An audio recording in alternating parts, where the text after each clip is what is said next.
सर्वांना नमस्कार.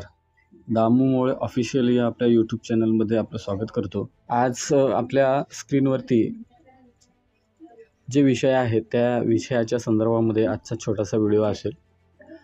पहिला विषय आहे की काल पेसा भरतीचा विषय माननीय सुप्रीम कोर्टामध्ये हेअरिंग होती.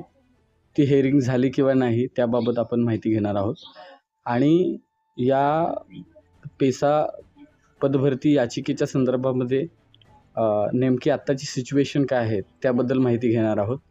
त्यानंतर पेशा क्षेत्रातील कंत्राटी शिक्षकांच्या सेवा समाप्तीचे आदेश दिलेले आहेत एका जिल्हा परिषदेने, ते नेमके काय आहेत ते बघू. आणि कंत्राटी शिक्षकांचे मानधन अदा करण्यासाठी शिक्षण उपसंचालक यांनी मंजुरी दिलेली आहे, म्हणजे शासनाने जी मंजुरी दिलेली आहे ते शिक्षक नेमके कोणते आहेत. आणि पालघर जिल्हा परिषदेने 397 बदली शिक्षकांना कार्यमुक्त केलेलं आहे, त्या शिक्षकांचा मॅटर नेमका काय आहे, हे 4 विषय घेऊन आज आपण व्हिडिओ बनवतोय. तत्पूर्वी तुम्ही जर माझ्या चॅनलला नवीन असाल तर चॅनलला सबस्क्राईब करायला विसरू नका. तर आपण व्हिडिओला सुरुवात करूया. मित्रांनो, Samajik Vikas Prabodhini versus the state of Maharashtra काल हेअरिंग होती आणि त्या हेअरिंगमध्ये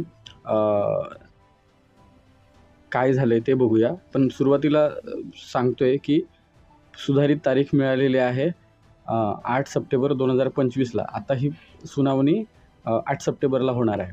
पण त्या मॅटरमध्ये नेमकं काय झालं ते आपण बघूया. मित्रांनो, Samajik Vikas Prabodhini versus the state of Maharashtra हा ऑफिस रिपोर्ट आहे, ऑर्डर त्या दिवसाची 25/8ला ही हेअरिंग होती. आता यामध्ये थोडक्यात बदल काय झालेला आहे ते सांगतो की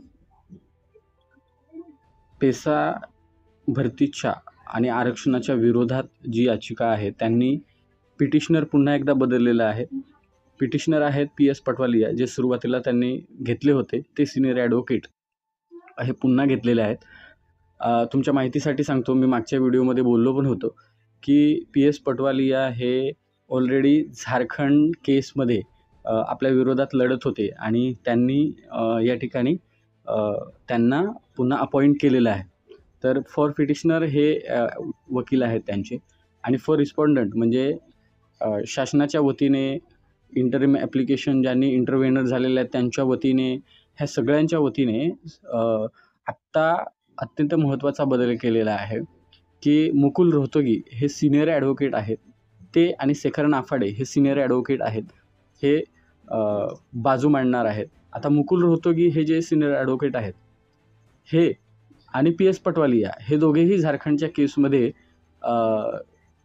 या पेसा केसच्या विरोधात लढलेले आहेत. त्यामुळे आत्ता PS पटवालिया आपल्या केसमध्ये समोरच्या पार्टीने घेतलेले आहेत आणि मुकुल रोहतगी हे शासनाच्या वतीने आहेत. त्यामुळे आता बघूया नेमकं काय होतं आहे. पण दोघांनाही PS पटवालिया आणि मुकुल रोहतगी या दोघाही नामवंत वकिलांना हा विषय माहिती आहे, कारण हे दोनही वकील आपल्या विरोधात लढलेले आहेत. त्यामध्ये आत्ता नेमकं काय झालेलं आहे की ते आपण बघूया. हेअरिंगमध्ये, कालच्या हेअरिंगमध्ये म्हणजे नेमकं काय झालं आहे ते आपण बघतोय. आता बघा, हा मॅटर आहे. 2 आठवड्यांची मुदत मागितलेली आहे. 2 आठवड्याची मुदत कोणी मागितली तर इंटरमे ॲप्लिकेशन 52/056/2024 आणि 25/177/2024 हे जे आहेत. आता मी त्यांची नावं सांगत नाही, ज्यांना सर्च करायचं आहे त्यांनी करा की हे नेमके कोण आहेत, आणि त्यांनी या ठिकाणी वेळ मागून घेतलेली आहे. तर मित्रांनो, काल तुम्ही म्हणत होतात की सर नेमकं काय झालं, तर पुन्हा एकदा 2 आठवड्यांची मुदत मागितलेली आहे आणि आत्ता ही हेअरिंग 8 सप्टेंबर 2025ला होणार आहे. त्यामुळे काल हेअरिंगमध्ये काही झालेलं नाही आहे. कालच्या हेअरिंगमध्ये फक्त या 2 लोकांनी काय केलेलं आहे, मूळ काही सबमिशन करण्यासाठी म्हणून काय केलेलं आहे, तारीख पुढे मागून घेतलेली आहे. आता आपण हे मी जे आता म्हटलं की मुकुल रोहतगी सिनियर ॲडव्होकेट आणि PS पटवालिया हे वकील मी तुम्हाला दाखवतो की झारखंडच्या केसमध्ये होते की नाही होते. आता आपल्या समोर जी PDF आहे ती आहे Satyajit Kumar versus the state of Jharkhand.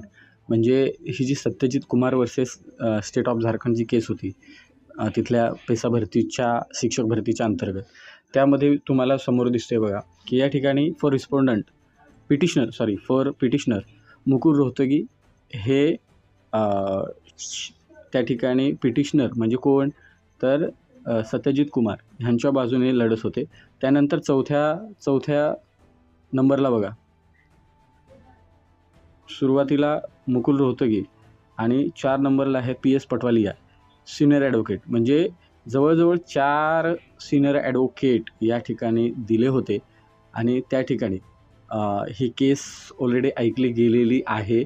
त्यामुळे मला सांगायचं तात्पर्य काय आहे की ह्या दोघांमध्ये जो काही बदल झालेला आहे, PS पटवालिया ही आपल्या केसमध्ये महाराष्ट्राच्या समोरच्या पार्टीने घेतलेले आहेत आणि मुकुल रोहतगी हे शासनाच्या वतीने माझ्या आकलनाप्रमाणे शासनाच्या वतीने त्या ठिकाणी अपॉइंट केले गेलेले आहेत. दोघांनाही ह्या केसबद्दल माहिती आहे. दोघांनाही झारखंडची केस असेल आणि चेब्रुलुलीलाची केस ही माहिती आहे. कारण पिटिशनर म्हणजे झारखंडच्या केसमध्ये हे दोनही लोक पेसा भरतीच्या विरोधातल्या त्या पिटिशनरांच्या बाजूने होते. हे एक मी तुम्हाला आवर्जून सांगतो. तर मित्रांनो, पेसा भरतीच्या संदर्भामध्ये पुन्हा एक नवीन याचिका दाखल झालेली आहे. इंटरम ॲप्लिकेशन गेलेलं आहे. ते पालघरमधून गेलेलं आहे. मी काय नाव सांगत नाही सध्या, पण 5वं इंटरम ॲप्लिकेशन म्हणजे सुरुवातीला सामाजिक विकास प्रबोधिनी, त्यानंतर सोलापूरची याचिका, त्यानंतर बिगर आदिवासी हक्क बचाव समिती, ह्या 3 मूळ याचिका आहेत आणि त्यामध्ये इंटरम ॲप्लिकेशन जे शासनाच्या वतीने लढत आहेत ते. त्यानंतर दुसरी गोष्ट म्हणजे सामान्य प्रशासन विभागाच्या वतीने लढत आहेत डॉक्टर शेखर नाफाडे सिनियर ॲडव्होकेट. त्यानंतर आत्ता या ठिकाणी पुन्हा एक नवीन याचिका दाखल झालेली आहे. इंटरम ॲप्लिकेशन केलेलं आहे, ते मी नाव सांगत नाही. तर मुळात एकंदरीत काय आहे, तर मित्रांनो, पुन्हा एकदा 2 आठवड्याची मुदत घेतली गेलेली आहे आणि काल हे मॅटर हेअरिंगला आलं होतं, पण त्या ठिकाणी मुदतवाढ घेतलेली आहे. तर आता पुढे 8 सप्टेंबरला ही हेअरिंग होणार आहे. आता दुसरा विषय मित्रांनो हा आहे की पंचायत समिती धुळे म्हणजेच जिल्हा परिषद धुळे या जिल्हा परिषदेने हे पत्र काढलेलं आहे. त्यामध्ये विषय हा आहे की कंत्राटी शिक्षक यांचा दिनांक 31/8/2025 रोजी 11 महिन्यांचा कालावधी संपल्याने त्यांची कंत्राटी शिक्षक म्हणून सेवा समाप्त करण्याबाबत. आता हे कंत्राटी शिक्षक आहेत कोणते आणि त्यांची सेवा समाप्त का करण्यात आलेली आहे ते एकदा बघूया. की उपरोक्त विषयांवये कळवण्यात येते की शिक्षक अभियोग्यता व बुद्धिमत्ता चाचणी 22 नुसार पेसा क्षेत्रातील शिफारसपात्र उमेदवारांमधून व सेवानिवृत्त शिक्षकांमधून कंत्राटी तत्वावर तात्पुरत्या स्वरूपात 11 महिन्याच्या कालावधीसाठी संदर्भ 1-2च्या आदेशान्वये करण्यात आलेल्या कंत्राटी 11 महिन्याचा कालावधी हा 31/8/2000 रोजी संपुष्टात येतोय आणि तरी सदर कर्मचाऱ्यांचा कालावधी मुदतवाढ मिळण्यासाठी त्यांनी पत्रव्यवहार पण केला होता जिल्हा परिषदेने. परंतु सदर कंत्राटी शिक्षकांचा 11 महिन्याचा कालावधी हा संपुष्टात आलेला असून त्यांना पुढील मुदतवाढ देण्यात येत नसल्याने सदर पत्रानुसार संबंधित कर्मचाऱ्यांना आपल्या स्तरावरून तात्काळ कळविण्यात यावे असं कार्यवाहीचा अहवाल जिल्हा परिषदेला सादर करायला सांगितलेला आहे. तर मित्रांनो, डॉक्टर किरण कुवळ शिक्षणाधिकारी प्राथमिक जिल्हा परिषद धुळे यांनी हे गट शिक्षण अधिकारी पंचायत समिती धुळे यांना हे पत्र दिलेलं आहे, आदेश केलेले आहेत की हे शिक्षक कोण. तर तुमच्या माहितीसाठी सांगतो की पेसा क्षेत्रामध्ये 2 पद्धतीचे शिक्षक आहेत. मला वाटतं 3 पद्धतीचे शिक्षक आहेत. त्यामध्ये सुरुवातीला तर मानधन तत्वावरचे जे कोर्टाच्या अधीन राहून म्हणजे 1544 शिक्षक. त्यानंतर दुसरे शिक्षक हे आहेत की 20,000 वाले जे कंत्राटी स्वरूपावरती आहेत, पण त्यांची नेमणूक आता झालेली आहे. आणि हे जे शिक्षक आहेत हे रत्नागिरी किंवा इतर जिल्हा परिषदांमध्ये 15,000 वरती मला वाटतं काम करायचे. तर अशा शिक्षकांच्या या ठिकाणी सेवा समाप्त केलेल्या आहेत. आता या ठिकाणी बघा की महाराष्ट्र शासन प्राथमिक शिक्षण संचालनालय यांनी मुख्य कार्यकारी अधिकारी पालघर, रत्नागिरी, नाशिक, धुळे, नंदुरबार, अहमदनगर, पुणे, नांदेड, अमरावती, यवतमाळ, चंद्रपूर, गडचिरोली या ठिकाणी काय झालेलं आहे की त्या ठिकाणी तिसरा विषय आपण हा घेतलेला आहे की कंत्राटी जे शिक्षक आहेत त्यांचं मानधन देण्याबाबत या ठिकाणी तरतूद करण्यात आलेली आहे. आता हा विषय काय की राज्यामध्ये पवित्र प्रणालीमार्फत नियमित शिक्षक भरतीमधून शिक्षक उपलब्ध होईपर्यंत विद्यार्थ्यांचे शैक्षणिक नुकसान टाळण्यासाठी जिल्हा परिषदेच्या शाळेमध्ये सेवानिवृत्त शिक्षक कंत्राटी तत्वावर तात्पुरत्या स्वरूपात नियुक्ती करण्याबाबत 7/7/2023 शासनाचं पत्र आहे आणि शासन परिपत्रक 15 जुलै 2024 अन्वये विद्यार्थ्यांचं शैक्षणिक नुकसान होऊ नये म्हणून तात्पुरत्या स्वरूपावर काय केले होते, शिक्षक आणि सेवानिवृत्त शिक्षक आणि कंत्राटी शिक्षक अशा पद्धतीचं नियुक्ती करण्यात आलेल्या होत्या.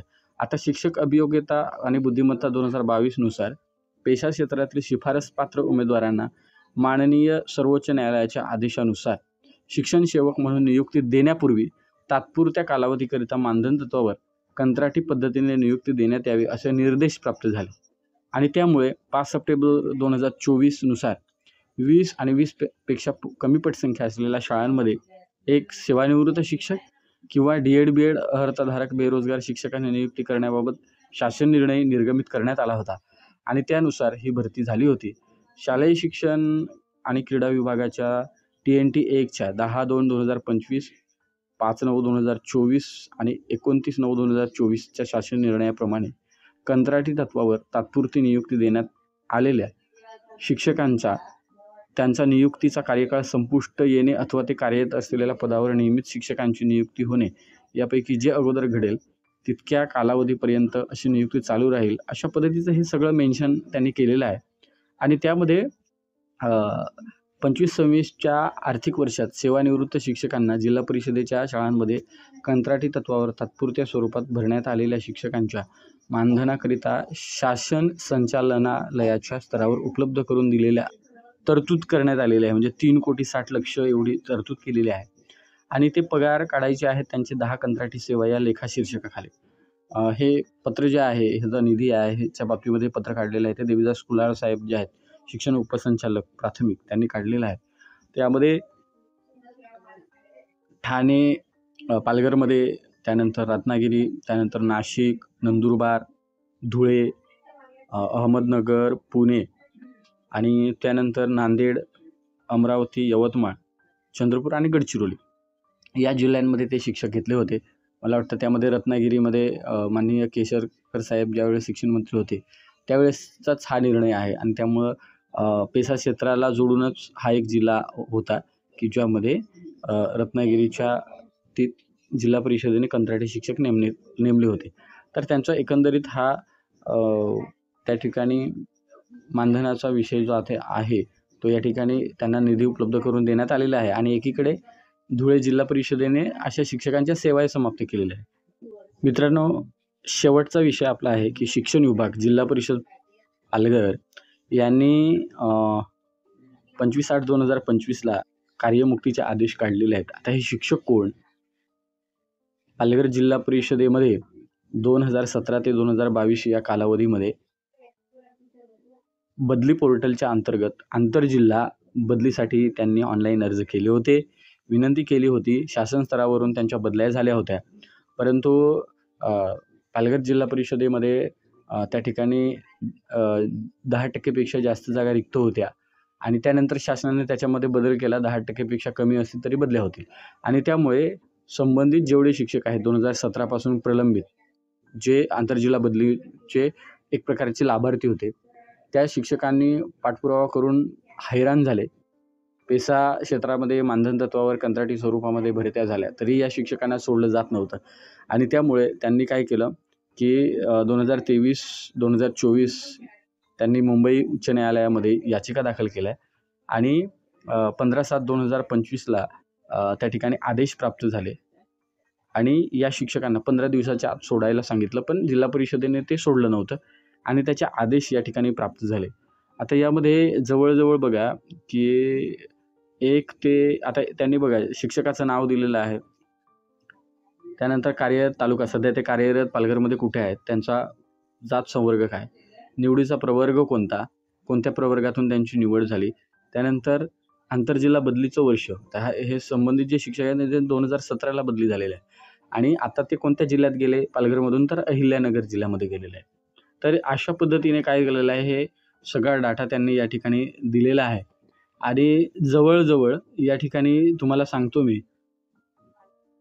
की या ठिकाणी 397 शिक्षकांच्या बदल्या झालेल्या आहेत आणि या ठिकाणी त्यांना कार्यमुक्त करण्यात आलेलं आहे.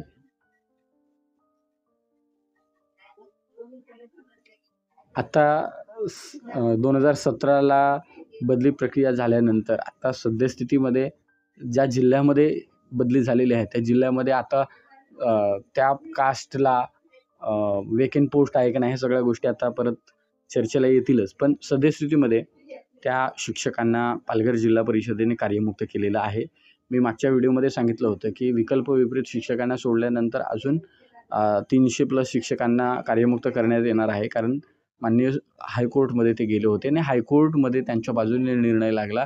कारण ते खूप वर्षापासून पालघर जिल्ह्यामध्ये अडकलेले होते आणि आता मनोज रानडे साहेब जे मुख्य कार्यकारी अधिकारी जिल्हा परिषद पालघर आहेत, त्यांनी या ठिकाणी त्यांना कार्यमुक्त केलेलं आहे. त्यामुळे ही बदली पात्र शिक्षकांसाठी, बदली झालेल्या शिक्षकांसाठी खूप आनंदाची अशी गोष्ट आहे.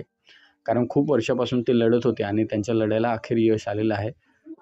तर मित्रांनो, आत्ता आपण पेसा भरती याचिका सुनावणीच्या बाबतीत माहिती घेतली.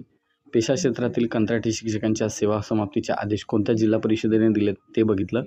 कंत्राटी शिक्षकांचं कोणत्या शिक्षकांचं मानधन उपसंचालक शिक्षक यांनी मंजूर केलेलं आहे ते बघितलं आणि पालघर जिल्हा परिषदेने 397 बदली शिक्षकांना कार्यमुक्त केले. हे 4 विषय आपण या ठिकाणी बघितले. तुम्हाला हा व्हिडिओ आवडला असेल तर नक्की लाईक करा आणि शेअर करा. आपण थांबूया. जोहार, जय संविधान.